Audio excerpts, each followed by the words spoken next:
Hey everybody, this is Joe from the Northeastern Native Plant Digest, and today I'm going to be talking about one of the coolest plants in my garden, Jack in the Pulpit.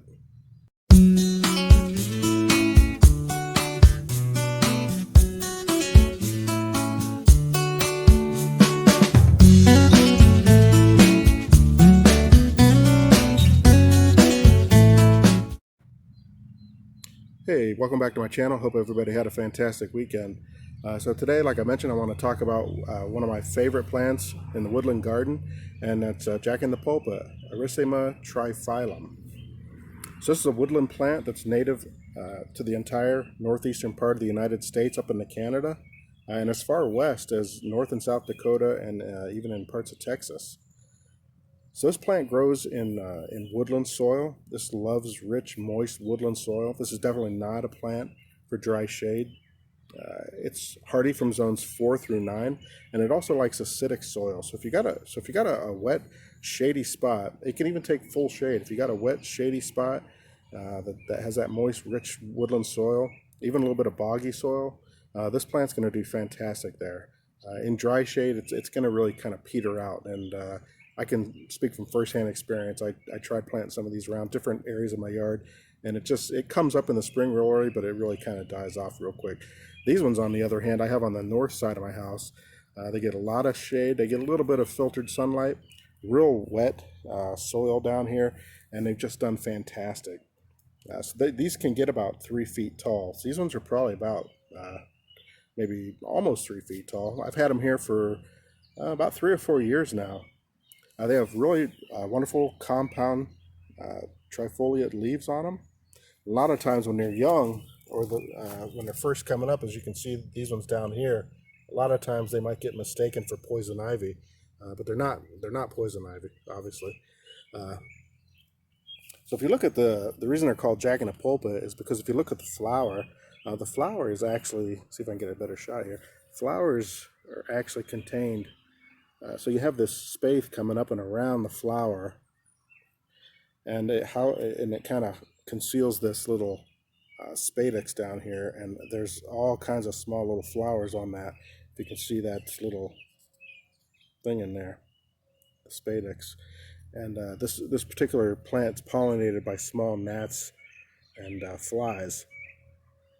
It is a host plant for the pink-legged tiger moth. So that's another cool thing about this plant, is that it does attract moths as such. This one particular species of moth, at least. But it's just a very unusual plant. It has a lot of beautiful colors. Even on this the stripes, they kind of have a purplish hue to it, a little bit of a purplish hue. So it's a really unusual piece, and it's really kind of a conversation piece. People really seem to love this plant. Another cool thing about this plant is that in the fall, this flower stalk here will give way to a seed pod, and these seed pods are really bright red, just kind of like a mesh of seeds. If you've never seen one, it's kind of hard to describe, but just really bright fruit on there. And really what I did last year with the ones that I had is that I just let them rot back into the soil. And as you can see, I've got a whole bunch of little baby ones coming up here. And I think that's just from the seed pods that I've allowed to rot back into the soil. The seeds do need a cold stratification period, about 60 to 90 days. So if you just let these kind of go and do their thing, they seem to germinate pretty easily. I didn't do anything special to them. I just let them kind of just rot back on the seed head. And I think this year, if I get some more, I'm going to try and spread them around a little bit more.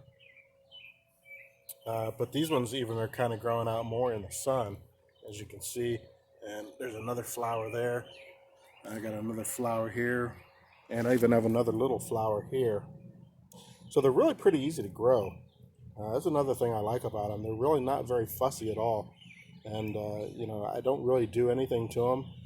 They come up every year reliably. They're really easy to grow. A nice addition to the woodland garden. And actually, it's going to give you some height in the woodland garden.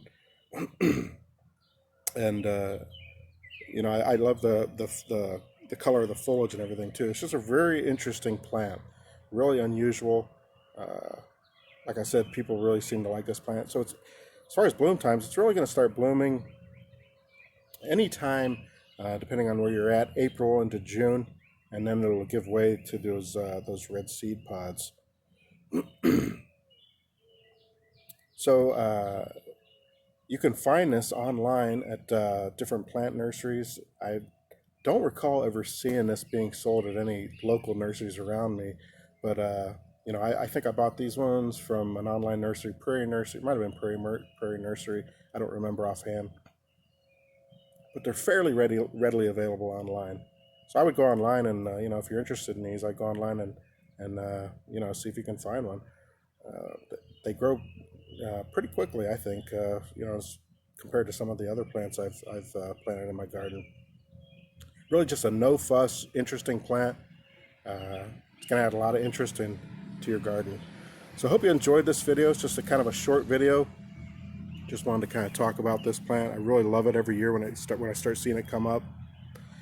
So there you go. So once again, thanks to all my subscribers. Please give these videos a thumbs up and share them.